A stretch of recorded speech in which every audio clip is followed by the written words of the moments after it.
Hello students, I am Sangeeta Verma from Government Higher Secondary School भौंरजेर। आज की video में हम NCERT MP बोर्ड की जो क्वेश्चन बैंक है क्लास 11th की सब्जेक्ट इंग्लिश वो डिस्कस करने जा रहे हैं, जो स्टार्ट होती है हमारे पैसेज से। तो फर्स्ट क्वेश्चन जो सेक्शन ए का है पैसेज है, तो let's start the discussion. Academics has always been an essential part of human development. It prepares us to survive in the outside world and establish an identity of our own, but it is an individual's development restricted to merely academics. Passage में कहा गया है कि जो academy है, जो शैक्षणिक संस्थाएं हैं, वो हमारे मानव विकास का, ह्यूमन डेवलपमेंट का एक बहुत ही खास एसेंशियल हिस्सा है। ये हमको तैयार करती हैं, किस चीज़ के लिए प्रिपेयर करती हैं? To survive outside the world, बाहर की दुनिया में हम अपनी एक आइडेंटिटी, अपनी एक पहचान बना सकें, इसके लिए हमें तैयार करती हैं। पर यहाँ लेखक क्वेश्चन कर रहे हैं, but is an individuals development restricted merely academics? क्या हमारा जो आंतरिक, जो मनुष्य का जो डेवलपमेंट है, जो विकास है, वो केवल संस्थाओं पर ही सीमित है? In India, from an early age, we have been taught that हमारे भारत में बहुत पहले से ये सिखाया गया है कि education is limited to the boundaries of academics only, कि जो शिक्षा है वो केवल शैक्षणिक संस्थाओं पर ही डिपेंड है। The idea of getting out into the field for gaining practical experience is always considered a hoax. और बाहर की दुनिया में एक्टिव होना, बाहर की दुनिया में निकलना और उससे ज्ञान प्राप्त करना, इसको एक छल टाइप से कहा गया था। हॉक्स यानी छल, झूठ, कपट। This has hindered students development, और इस चीज़ ने, इस प्रकार की सोच ने स्टूडेंटों के, छात्रों के, छात्र छात्राओं के विकास को एक बाधा, एक अड़चन पैदा कर दी थी। But the truth is that education represents a considerably broader field than we know of it. लेकिन वास्तविकता ये है कि जितना हम जानते हैं उससे कहीं ज़्यादा ब्रॉडर है शिक्षा, बृहद है शिक्षा। Our teaching from the basics has been focused on getting good grades and job offers rather than being creative and unique. हमारी जो शिक्षा थी पहले, तो उसका मेन जो उद्देश्य था वो क्या था कि गुड ग्रेड्स मिल जाएं, अच्छे ग्रेड मिल जाएं, और जॉब ऑफर्स आने लगें, rather than being creative and unique. और इस बात पर कोई ध्यान नहीं दिया जाता था कि हम क्या बने, क्रिएटिव बने और यूनिक बने। यूनिक यानी अद्वितीय, क्रिएटिव यानी क्रियाशील, एक्टिव मतलब। In 21st century, the pure academics type of education is slowly paving way for a whole new type. The paradigm shift in the whole education system is evident.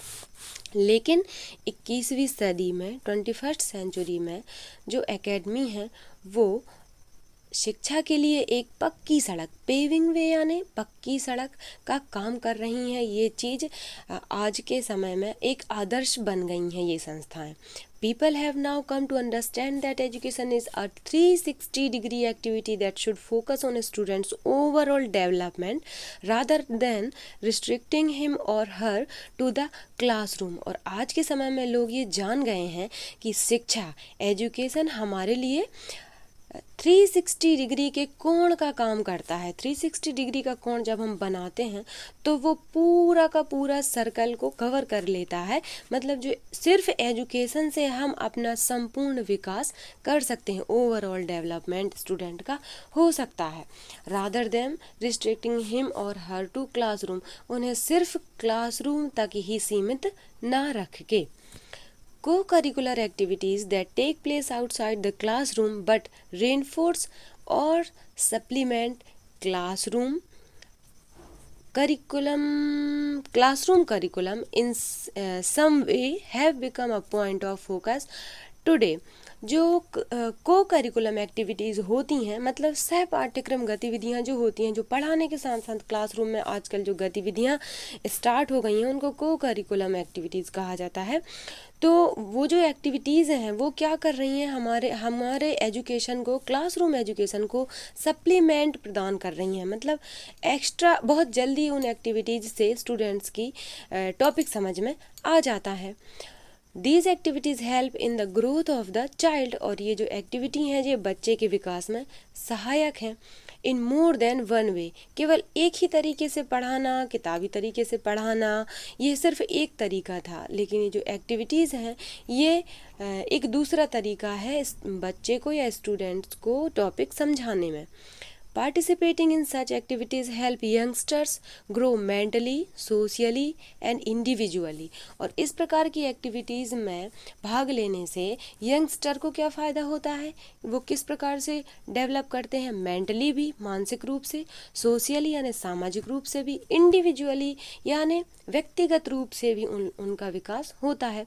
Intellectual development of a student is developed in classroom, but for the aesthetic development such as team building, character building and physical growth, students must step out into the outside world। देखिए, जो हमारा intellectual development है, बौद्धिक विकास है एक student का, वो तो क्लासरूम में बेहतर तरीके से हो जाता है, लेकिन एस्थेटिक डेवलपमेंट के लिए, एस्थेटिक मतलब हम अपने जो हम स्वयं को किस तरीके से आकर्षक बनाए, किस तरीके से एक्टिविटीज़, किस तरीके से स्किल्स डेवलप करें, उसको एस्थेटिक डेवलपमेंट बोलेंगे। तो उसमें क्या क्या आएगा एस्थेटिक डेवलपमेंट में, सच एज टीम बिल्डिंग, मतलब हम किस तरीके से टीम बिल्डिंग करें, मतलब सब लोगों के साथ हम किस तरीके से मिल के रहें। कैरेक्टर बिल्डिंग, हम अपने चरित्र का निर्माण कैसे करें। फिजिकल ग्रोथ, शारीरिक विकास भी कैसे हो। Student must step out into the outside world, और ये सब चीज़ें सीखने के लिए हमें बाहर की दुनिया देखना, उसे समझना बहुत आवश्यक है।